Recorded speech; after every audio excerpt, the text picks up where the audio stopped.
గొర్రె పిల్ల రక్తము ద్వారా విలువైన గొర్రె పిల్ల రక్తము ద్వారా కలిగి ఉన్న రక్షణలో దాగి ఉంటిని కలిగి ఉన్న రక్షణలో దాగి ఉంటిని సంకట దుఃఖములెల్లా తీరిపోయేగా దూత నన్ను దాటిపోయేను ఇంకా నేను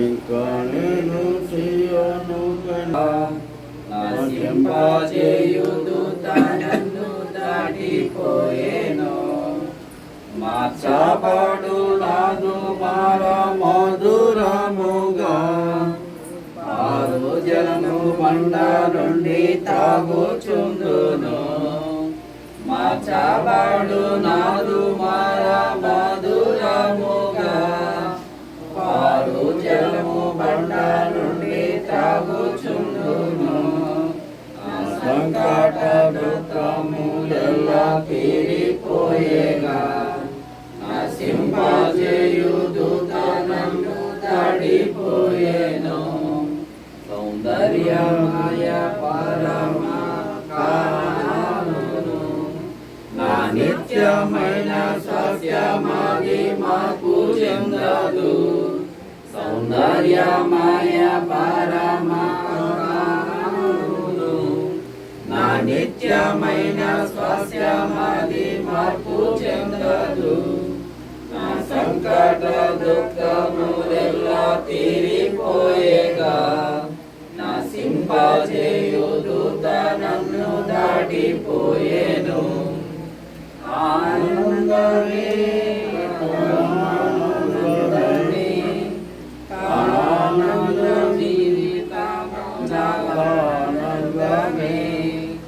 ఆనందమే పరమానందమే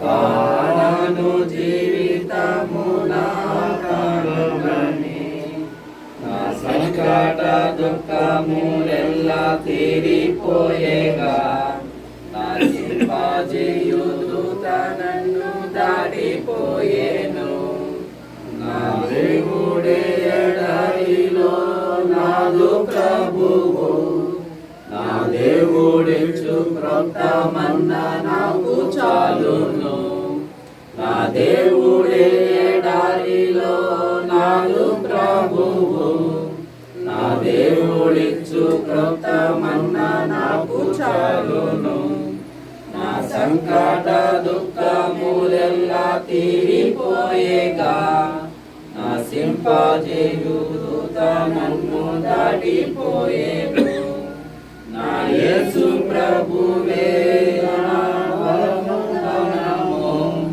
నా యేసు ప్రభువే నా రక్షణ హల్లెలూయా నా యేసు ప్రభువే నా బలము ఘనము నా యేసు ప్రభువే నా రక్షణ హల్లెలూయా నా సంకట దుఃఖములెల్లా తీరిపోయేగా నా సింపజేయు దూత నన్ను దాటిపోయేను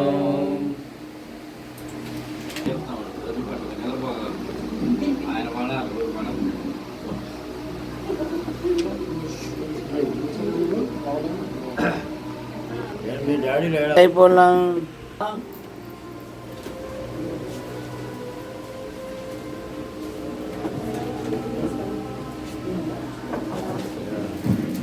పరిశుద్ధ గ్రంథం నుండి యోహాను సువార్త 11వ అధ్యాయము 32వ వచనం.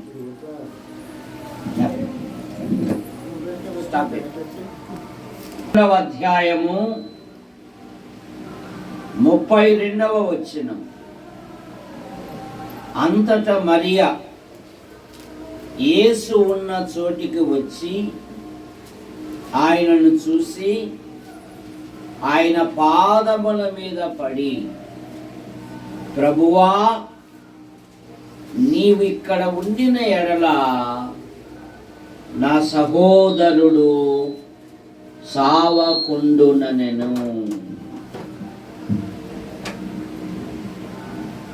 ఏమంటుంది?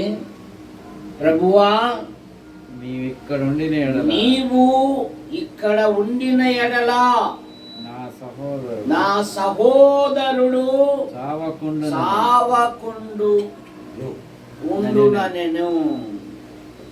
అవును, యేసు ప్రభు ఎక్కడ ఉంటాడో అక్కడ జీవం ఉంటుంది.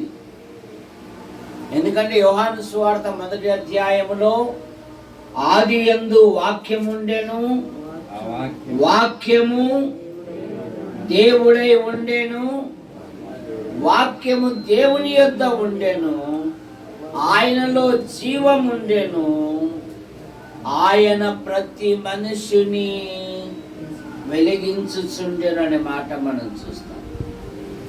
ఇక్కడ మరియా ప్రభుతో ఏమంటుంటుందంటే, నీవిక్కడ ఉండిన ఎడలా నా సహోదరుడు బ్రతుకువాడు. యేసు ప్రభు ఉన్న స్థలములో, యేసు ప్రభు పాదముల యొద్ద జీవము. యోహాను సువార్త 8వ అధ్యాయము 41వ వచనం. మీరు మీ తండ్రి క్రియలే చేస్తున్నారని వారితో చెప్పాను. 54వ వచనం. అందుకు యేసు, నన్ను నేనే మహిమపరచుకునే ఎడల నా మహిమ వట్టిది. మా దేవుడని మీరెవరిని గురించి చెప్పుదురో నా తండ్రియే నన్ను మహిమపరచుచున్నాడు. తర్వాత 41వ వచనం, 8:41 లూకాసు వార్తలో ఒక మాట ఉంది. ఏమా మాట అంటే,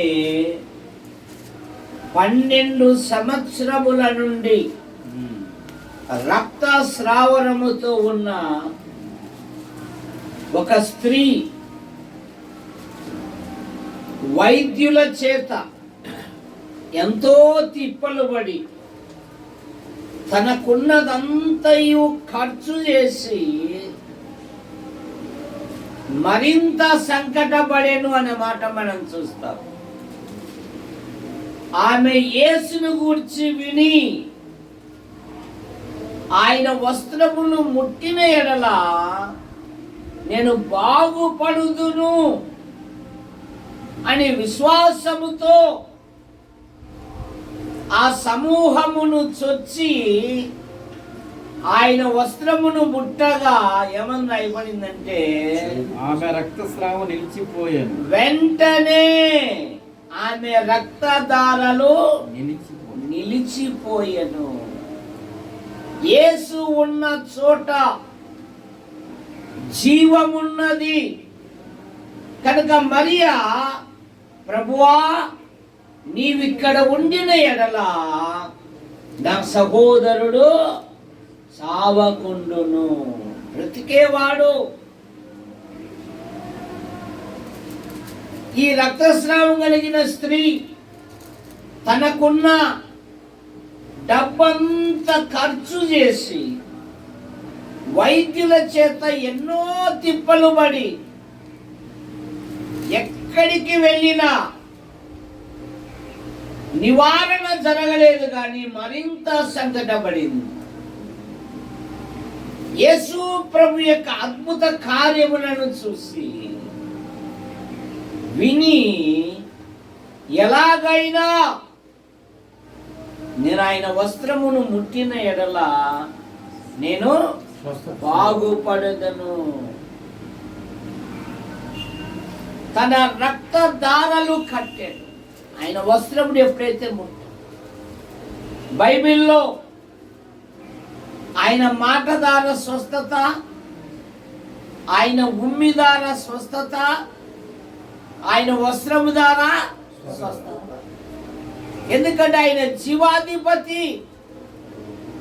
అందుకే యేసు ప్రభు అన్నాడు యోహాను సువార్త 5:24, నా మాట విని నన్ను పంపిన వాని యందు విశ్వాసముంచు ప్రతివాడు నిత్య జీవము గలవాడు, వాడు మరణములో నుండి తీర్పులోనికి రాక జీవములోనికి దాటి ఉన్నాడు. కుమారుని యందు విశ్వసించువాడే నిత్య జీవము గలవాడు అంటుంది బైబిల్. ఆయన ఎందుకు ఈ లోకానికి వచ్చాడంట? యోహాను సువార్త 10:10లో నేను వాటికి నిత్య జీవమిచ్చుటకు నేను వచ్చాను అన్నాడు. చదవాల్సిన పని లేదులే. నేను వాటికి నిత్య జీవము ఇచ్చుటకు, వాటికి జీవమిచ్చుటకు, వాటి కొరకు నేను ప్రాణం పెడుతున్నాను అన్నాడు. రెండవ మాట, ఆయన పాదముల యొద్ద స్వస్థత. మత్తయి సువార్త 15వ అధ్యాయము 30 వచనము. మత్తయి సువార్త 15వ అధ్యాయము 30 వచనము.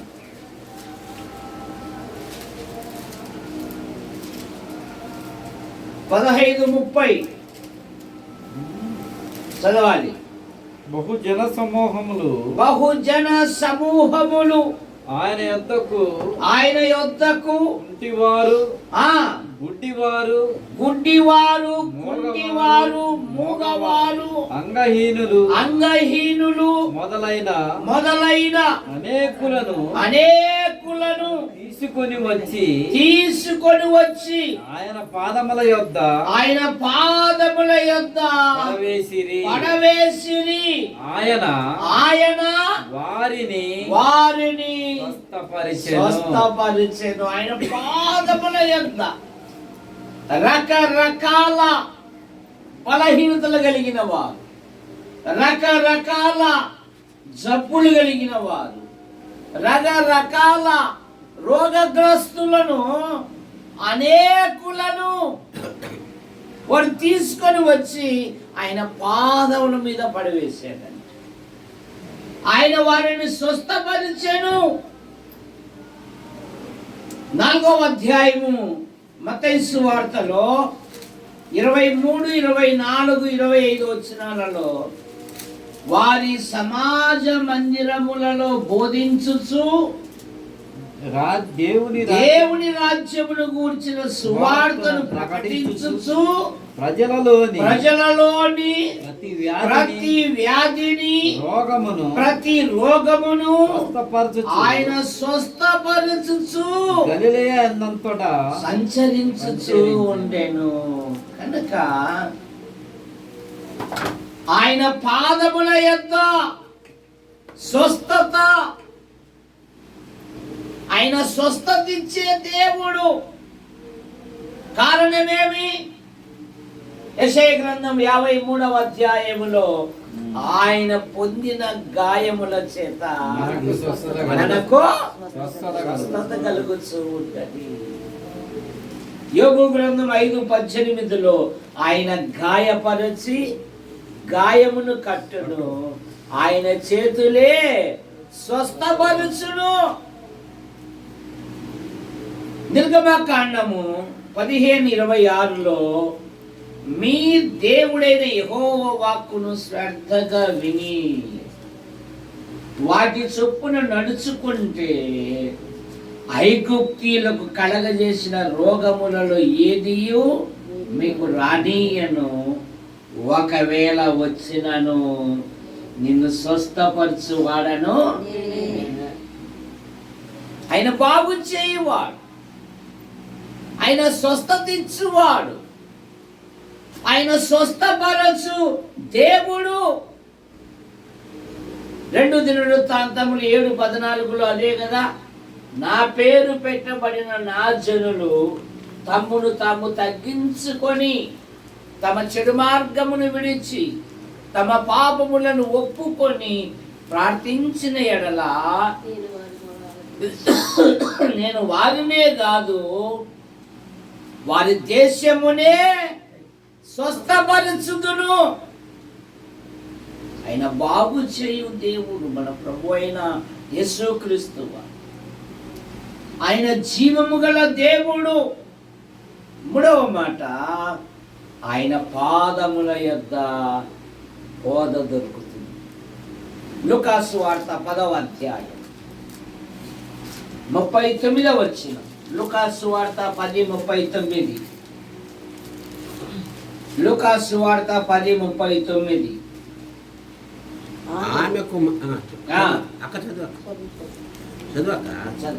ఆమెకు ఆమెకు మరియా అనే సహోదరి ఉండెను. మరియా అనే సహోదరి ఉండెను.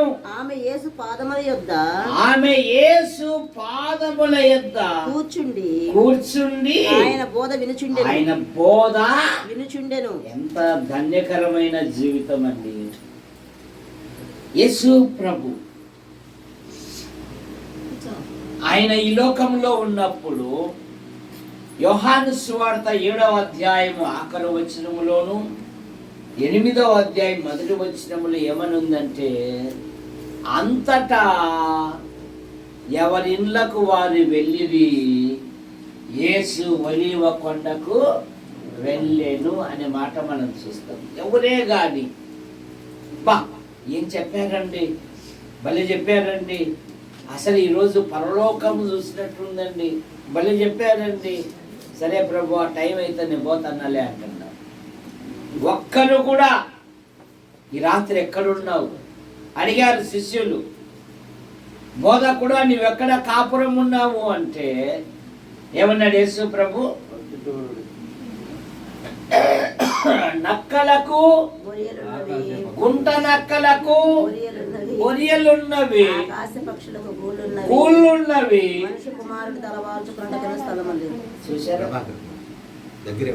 ఏమన్నాడు ఆయన? మనుష్య కుమారుడు తలవాల్చుకొనుటకు పాత నిబంధనలోను నూతన నిబంధనలోను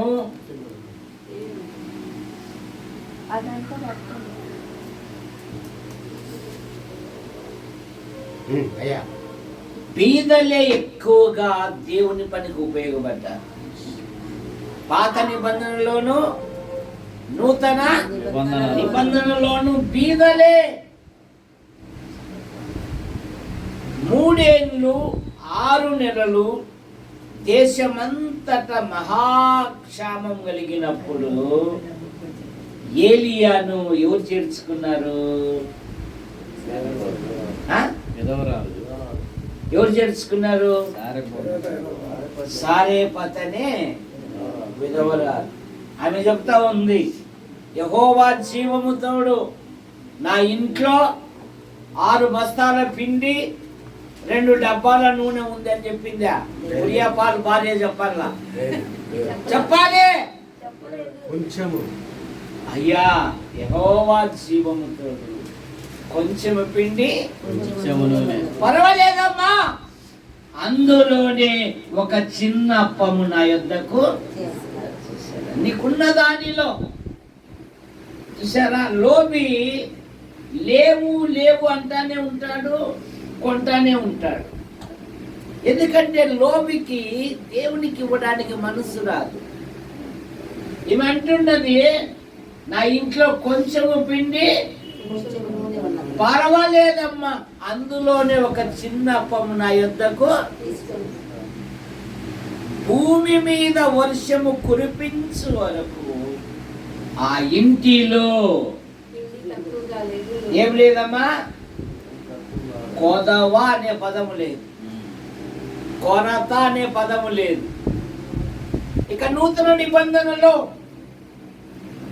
ఓసారి యేసు ప్రభు హృదయ రహస్యాలు ఎరిగిన దేవుడు గనక కానక పెట్టి దగ్గర కూర్చున్నాడు. అందరేమో ఈ దేవదానం గారు 10 భాగాలు ఇచ్చారా ఇవ్వలేదా, ఇకపోతే మీరు వర్తిల్లని అంటారు.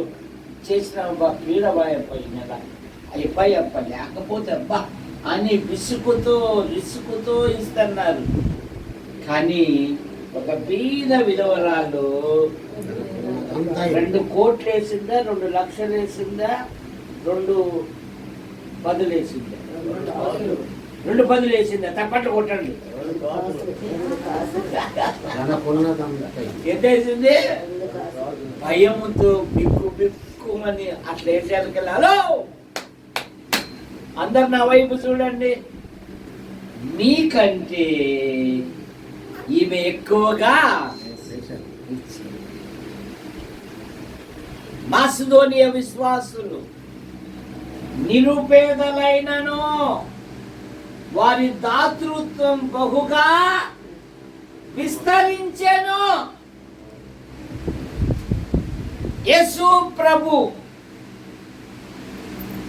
బీద కుటుంబములో ఈ బేతన ఇంటికి అనేక మార్లు వచ్చారు. ఏ ఇంటికి వెళ్ళలేదు, కానీ ఆయన పొద్దుపోతే చాలు బేతనీయకు వచ్చేవాడు. బేతనీయ దేవుని బోధ దొరికే స్థలం. మరియా ఆయన పాదముల యొద్ద కూర్చుండి ఆయన బోధ ఎంత చక్కనిదండి. ఎందుకంటే యేసు ప్రభు యెరూషలేము ప్రాంతమంతా సంచరించేవాడు. ఈరోజు నా ఇంటిలోకి వచ్చారు. ఈ అవకాశం నేను సద్వినియోగం చేసుకోవాలని మార్తకేమో వంట పనులలో ఉండిపోయింది. పైగా అంటా ఉంది, పైగా అంటుంది, ప్రభువా ఆయమ్మ కూడా కొంత హెల్ప్ చేయమను. ఏమన్నాడు యేసు ప్రభు? అవసరమైనది ఆయన బోధ వినుచూ ఉండెను. అనుదినము నా గడప యొద్ద ఉండి నా బోధ వినువారు ధన్యులు అని బైబిల్ చదివిస్తావు. ఆయన బోధ అమూల్యమైనది, ఆయన వాక్యము అమూల్యమైనది. 119వ కీర్తనలో ఏమని చెప్తుందంటే, యవనస్తులు దేని చేత తమ నడతను శుద్ధి పరుచుకొందురు, నీవిచ్చిన వాక్యమును బట్టియే. నీ ఎదుట పాపము చేయకుండానట్లు నా హృదయములో నీ వాక్యమును ఉంచుకొని ఉన్నాను. 50వ వచనములో నీ వాక్యం నన్ను బ్రతికించి ఉన్నది, నా బాధలో ఇదే నాకు.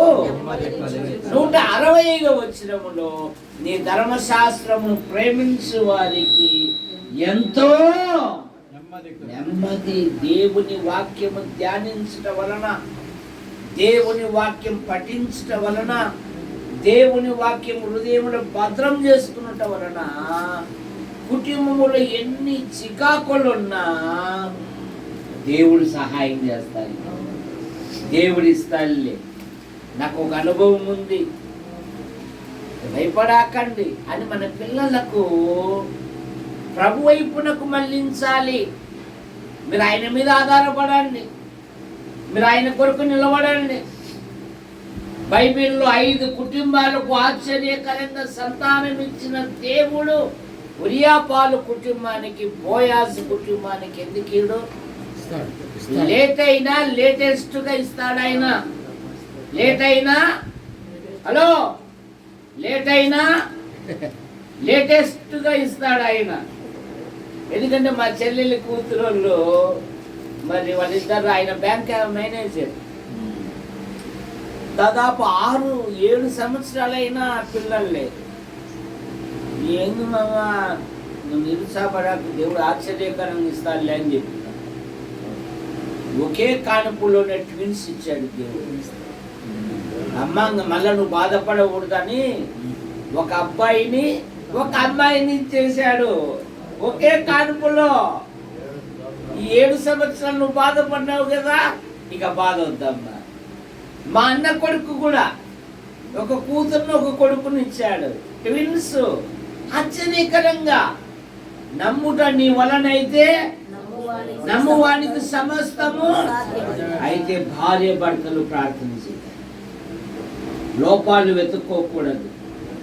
ఇస్సాకు భార్య, ఇస్సాకు వివాహమైనప్పుడు 40 సంవత్సరాలు, పిల్లలు పుట్టినప్పుడు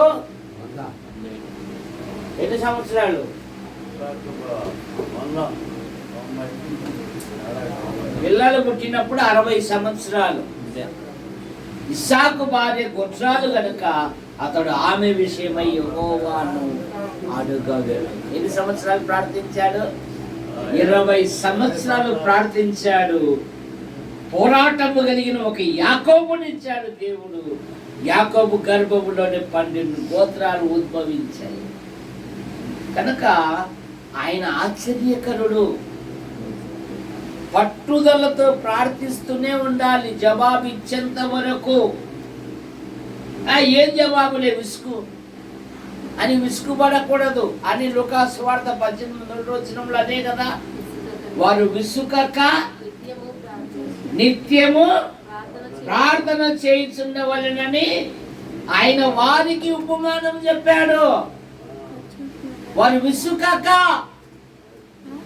ఆ ముస్లింల చూడు, ఆ న్యాయాధిపతి ఎలాంటోడు? దేవునికి భయపడనంట, మనుషులకు కూడా భయపడనంట. కానీ న్యాయం తీర్చగలిగినట్టు ముస్లింలు గ్రహించి ఉదయాన్నే పోయి అయ్యా వందనాలు అయ్యా అంటారు. ఏమమ్మా అయ్యా పక్కింటోడు సాగాదు చాలుకుంటాడయ్యా, నేనేం చేస్తానమ్మా, ఈ సమాజంతో నాకు సంబంధం రే పంపించేసేయండి. మళ్ళీ ఉదయాన్నే వస్తుంది అమ్మా అయ్యా వందనాలు అయ్యా అంటాడు. ఆ అన్యాయస్తుడైన వాడే న్యాయం చేస్తే లూకా సువార్త 18:6 చదవండి. దేవుడు ఏర్పరచుకొనిన పిల్లలు దివారాత్రులు తన్ను గూర్చి మొరపెట్టుచుండగా ఆయన న్యాయము తీర్చడా? వారి విషయమే కదా. చదవండి చిన్నబాయి గారు, చదవండి 18:6. దీర్ఘశాంతము చూపుచున్నాడని మీతో చెప్పుచున్నాను. అయినను మనుష్య కుమారుడు వచ్చినప్పుడు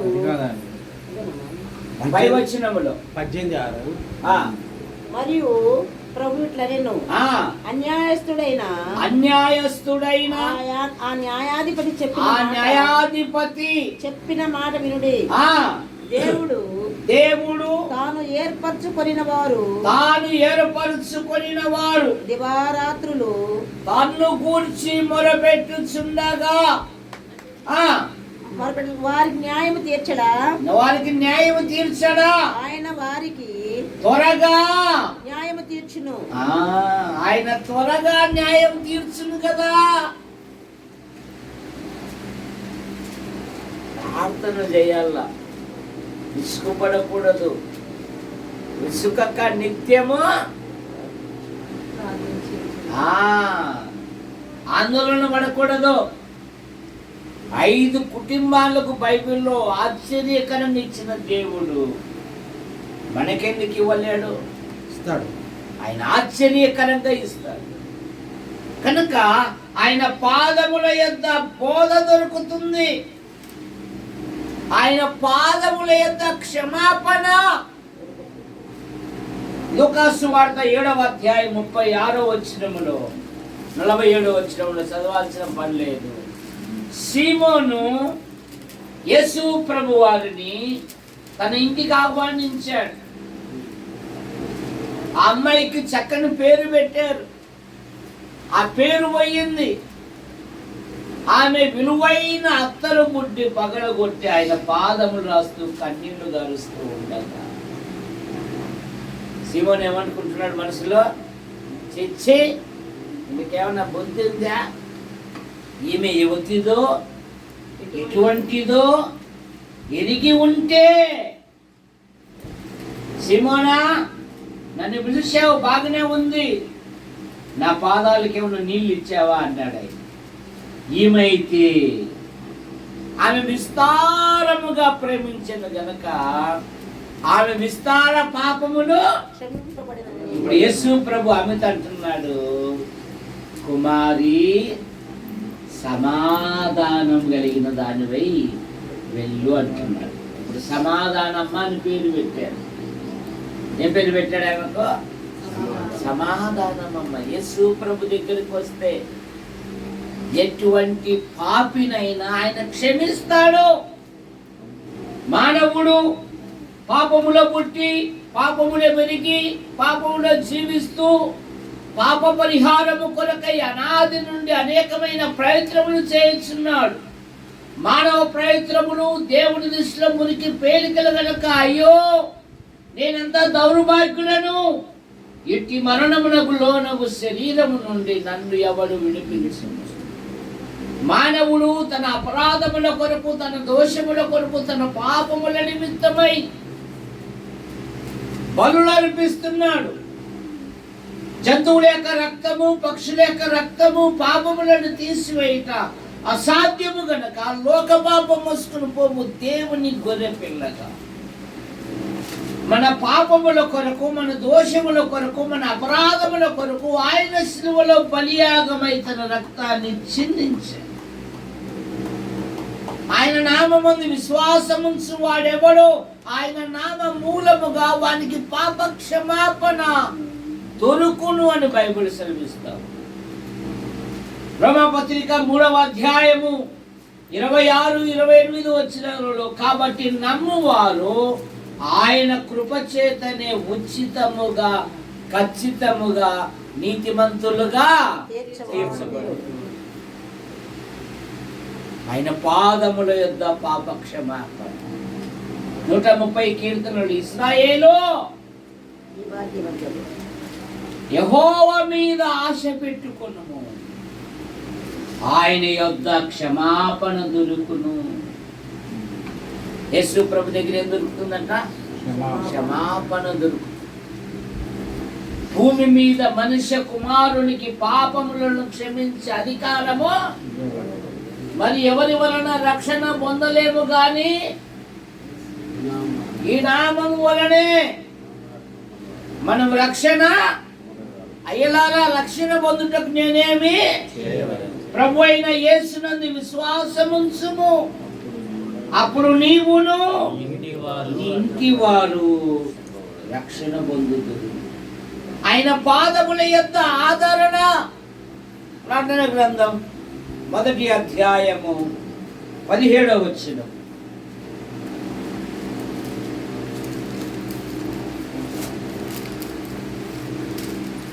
నేను ఆయనను చూడగానే చచ్చిన వాని వలె ఆయన పాదముల యొద్ద పడి తిని, ఆయన తన కుడి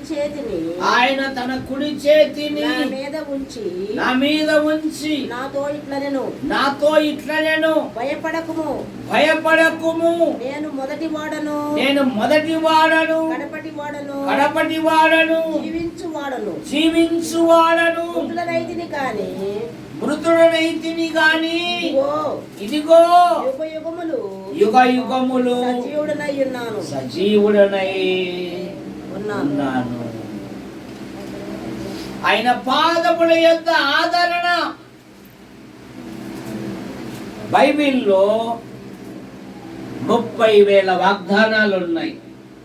ఎన్ని వాగ్దానాలు? నూతన సంవత్సరప్పుడు వాగ్దానాలు వ్యాపారం బహు చక్కగా జరుగుతుంది. సరే, వాగ్దానాల వ్యాపారం. ఒకడు వాగ్దానం తీసుకొని వచ్చినాడు, మామ ఇది చదువు మామ అని. ఎన్ని వాగ్దానాలు? 30,000 వాగ్దానాలు ఉన్నాయి. ఏందిరా అంటే నువ్వు ఫలించితే సరి, లేకపోతే నరకబడుతావని వచ్చింది. వాడు వణుకుతా వచ్చినాడు. మిలిటరీ వాడు మళ్ళా మిలిటరీ వాడు ఎంతుంటాడు, నేనెంతుంటా. భయపడాకు, ఆ రాసిన వాడిని తప్పులే, నువ్వు దాని గురించి ఆందోళన పడాక అని చెప్పిన. ఇప్పటికీ బతికే ఉన్నాడు. సరే, ఇంటికి ఒక వాగ్దానం, సంఘానికి ఒక వాగ్దానం, మనిషికి ఒక వాగ్దానం. వాగ్దానాలు ఎన్నైనను అవన్నీ క్రీస్తునందు దేవుడు తానే మనకు చేసిన వాగ్దానము నిత్య జీవము అనుగ్రహించు అనున్నది. ఈ 30,000 వాగ్దానాలలో ప్రతిరోజు దేవుడిచ్చే వాగ్దానం ఏంటంటే భయపడకుము. ప్రతిరోజు తన ప్రజలతో ఏమంటాడు ఆయన? భయపడకుము. విలాప వాక్యంలో ఒక మాట ఉంది, నేను మొరలిడు దినమున నీవు నా యొద్దకు వచ్చితివి. నా యొద్దకు వచ్చి ఏమన్నావు తెలుసా? భయపడకుమి అని సెలవిచ్చితివి. ఈ దినం జరగబోయే పరిస్థితులలో, ఈ దినం జరగబోయే మరి ప్రతి విషయములో ఆయన ఏమంటాడంటే భయపడకు. ఆయన ధైర్యం ఇచ్చేది, ఆయన ఆదరణ ఇచ్చేది. అందుకే విశ్వాసి ఏమనాలంటే ప్రభు నాకు సహాయుడు, నేను భయపడను. ప్రభు నాకు సహాయుడు, నేను భయపడను. ఇక 6వ మాట, యేసు ప్రభు పాదాల యొద్ద జీవితాలు బాగుపడతాయి. ఏం బాగుపడతాయి? 2000 సేన దయ్యాలు పట్టిన వాడు, గొలుసులతో కట్టేసిన తుత్తునీలుగా చేసేవాడు, సమాధులలో వారి నివాసము, గెరాసేనుల దేశానికి వచ్చిన యేసు ఆ నిత్యాగ్నికి పంపాకి, ఆ పందులలోకి పంపు అంటే ఆ పందులు ప్రపాతం వల్ల 2000 పందులు చచ్చిపోతే పందుల మీద ఉన్నంత ప్రేమ బాగుపడిన వాని మీద లేదు లోకానికి. ఏమన్నారు? నువ్వు మా గ్రామాన్ని విడిచిపో అన్నారు. వాడేమో బట్టలు కట్టుకొని స్వస్థచిత్తుడై ఆయన పాదముల యొద్ద కూర్చుండే. ఆ గ్రామ ప్రజలు అన్నారు, నువ్వు వెళ్ళిపో అన్నప్పుడు, ప్రభువా నేను నీతో వస్తాను అంటే, దేవుడు హృదయ రహస్యం ఎదిగిన దేవుడు గనక మనకు ఒక బాధ్యత చెప్పారు. అరే అబ్బాయి, దేవుడు నీ యందు కనికరబడి దేవుడు నీకు ఏం మేలు చేశాడో నీ ఇంటి వారికి చెప్పు అన్నాడు. వీడు ఎంత గడుగ్గా అంటే వీడు పొంతలో పెడితే పొయ్యిలో తేలుతాడు, పొయ్యిలో పెడితే పొంతలో తేలుతాడు. వీడు ఎట్లా చూపించాడు మైతేనే చూపి. వీడు పొంతలో పెడితే పొయ్యిలో తేలుతాడు, కొన్ని పొయ్యిలో వేస్తే పొంతలో తేలుతాడు. కనుక వీడు నీ ఇంటి వారికి చెప్పురా అంటే వాడు 10 పట్టణాలకు ప్రకటించాడంట. 10 పట్టణాలు అంటే తెకపోలి అంటే 10 పట్టణముల సముదాయము. జంట నగరాలు అంటే హైదరాబాదు, సికింద్రాబాద్. అర్థమైందా? వాడు ఎప్పుడైతే యేసు పాదముల మీద కూర్చున్నాడో వాని యొక్క మార్పును బట్టి వాడు 10 పట్టణాలకు చెప్పాడంట. మరి రక్షించబడ్డాం, ప్రభువులలో పాలు పొందుతున్నాం, విశ్వాసిగా కొనసాగుతున్నాం. మనలో ఉన్న రక్షణ ఆనందాన్ని ఎంతమందిని చెప్తున్నాం? ఎంతమంది చెప్తున్నాం? మన మనసంతా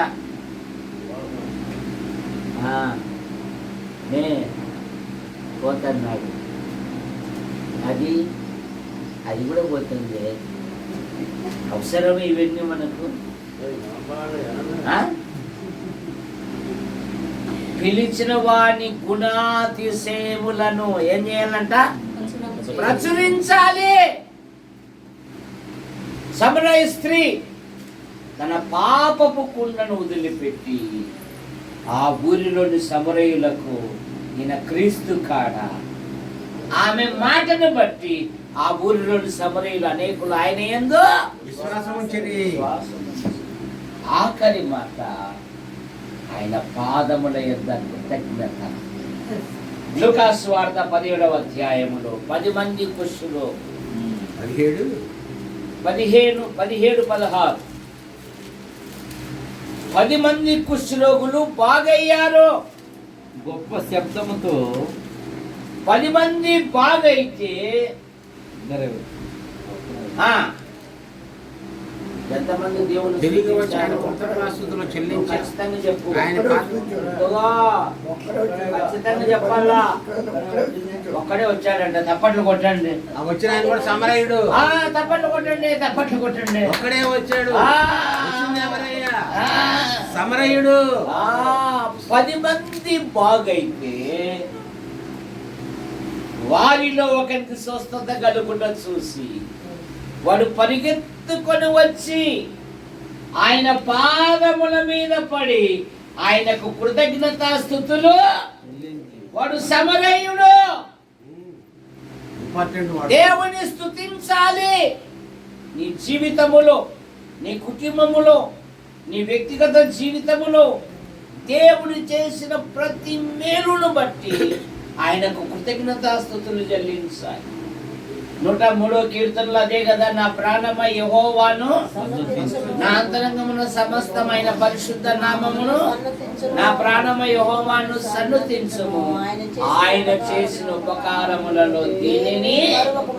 కనుక ఆయన పాదముల యొద్ద జీవము, ఆయన పాదముల యొద్ద స్వస్థత, ఆయన పాదముల యొద్ద ఉపదేశము, ఆయన పాదముల యొద్ద క్షమాపణ, ఆయన పాదముల యొద్ద ఆదరణ, ఆయన పాదముల యొద్ద కృతజ్ఞతాస్తుతులు.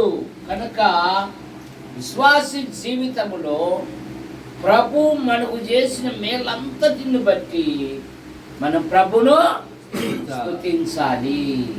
మీ అందరికీ వందనాలు.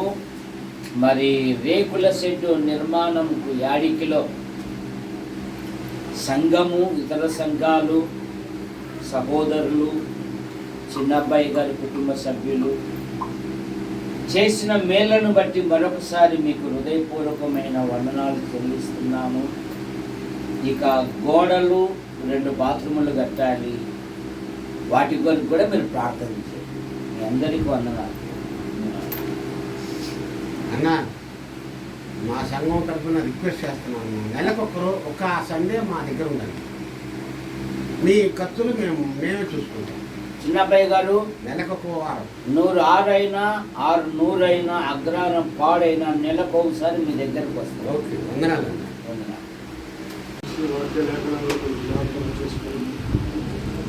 మీరు మా కోసం పడ్డ శ్రమను జ్ఞాపకం చేసుకుని